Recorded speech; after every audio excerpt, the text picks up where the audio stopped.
Los superconductores fueron descubiertos en 1911 por Heike Kamerley Ons y son materiales que son capaces de transportar electricidad sin resistencia y por ende sin pérdida de energía. Existen dos tipos de superconductores. El tipo 1 funciona enfriando un elemento o un material a una temperatura crítica dada que es propia de este material y normalmente para este fin se utiliza helio líquido a 3 Kelvin para reducir el movimiento de los átomos que componen el material o el elemento y así evitando los choques que suelen ocurrir a temperaturas normales entre los átomos del material y los electrones que fluyen y que crean la resistencia de un material y por lo tanto la pérdida de energía. La eliminación de la vibración térmica permite que los electrones se organicen en pares de Cooper y esto les deja actuar como bosones en vez de fermiones como lo hacen normalmente. Esto crea la posibilidad de que adquieran su mínimo estado enérgico y esto a su vez imposibilita que el sistema pierda más energía por factores como la ya mencionada resistencia.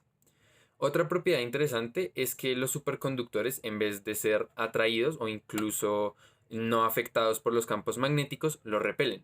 Esto se conoce como el efecto Meissner y es utilizado para levitar distintos objetos, entre los que destacan los trenes maglev y otras aplicaciones que mis compañeros discutirán más adelante. Y por último, existe un tipo 2 de superconductores de los que se conoce poco en cuanto a los mecanismos que les confieren esta propiedad.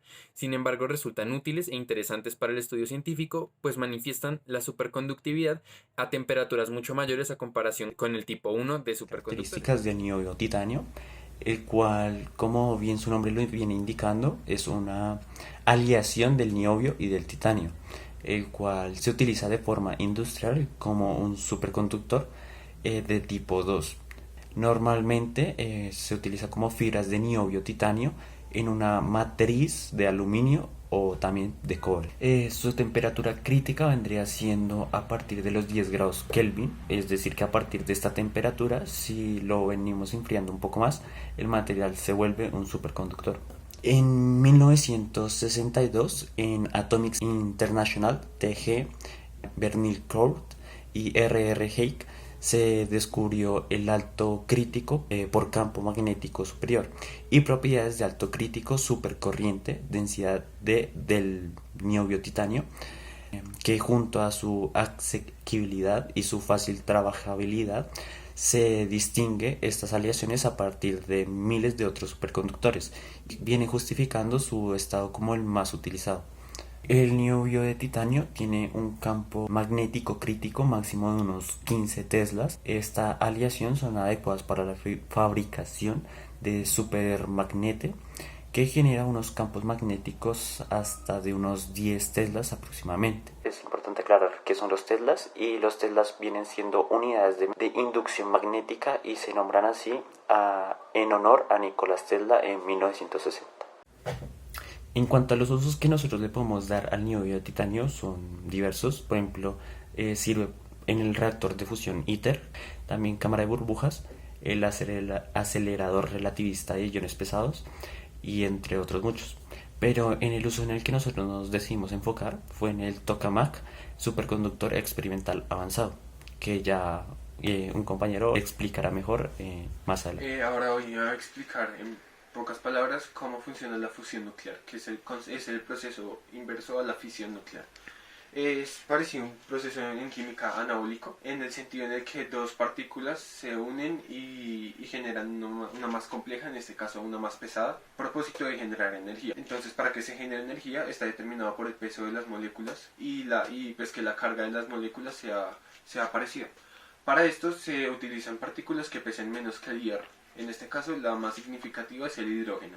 Ya en cuanto a la práctica en los reactores que se están desarrollando, que es nuestro proyecto, se están utilizando condiciones parecidas a las que ocurre esta fusión nuclear en la naturaleza. La más significativa, de nuevo, es en la superficie solar, donde los átomos de hidrógeno se fusionan y se convierten en helio. El caso es que en los reactores lo que ocurre es que se elevan las temperaturas a 150 millones de grados, en donde las partículas están en estado plasmático y se hacen chocar a grandes velocidades con el propósito de que la velocidad con la que se choquen, la fuerza, sea mayor a la fuerza nuclear fuerte con la que los átomos se repelen. Para lograr esto es necesario que no se pierda la energía que se deposita en las partículas y el calor, por lo cual el estado plasmático no puede chocar con los bordes del reactor. Para esto se utiliza algo que se llama confinamiento magnético, en donde se crean dos campos magnéticos o varios campos magnéticos alrededor del reactor y las partículas siguen las líneas magnéticas y no se chocan y no se pierde la energía. El tokamak superconductor experimental avanzado, o por sus siglas en inglés EAST, es un reactor de fusión termonuclear por confinamiento magnético que se encuentra en el Instituto de Física del Plasma en Hefei, China.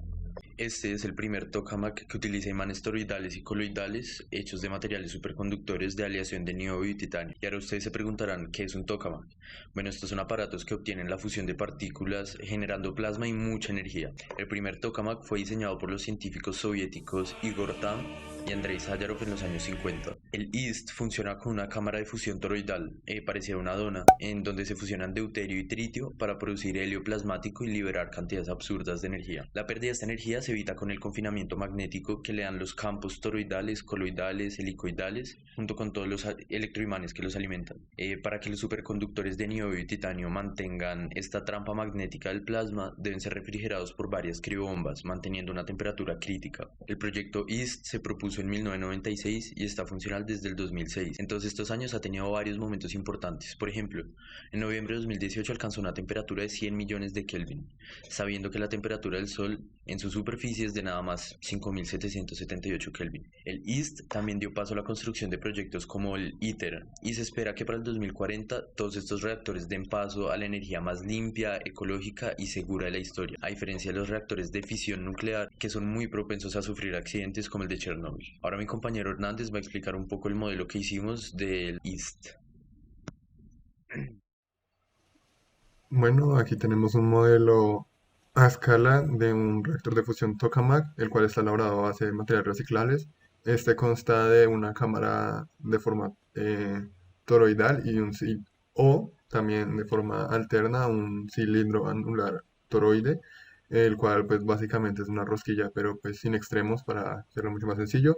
Y pues bueno, el tokamak es una especie de reactor, el cual tiene el propósito de generar un confinamiento magnético, el cual fue creado por los rusos más o menos en los años 1950, el cual funciona de la siguiente forma. Se toma cierto combustible, el cual es elevado a altas temperaturas para que llegue al estado plasma o estado alterado, y a esta temperatura es mucho más fácil separar los electrones del núcleo y que éste se aproxime a otro venciendo las fuerzas de atracción electrostáticas nucleares.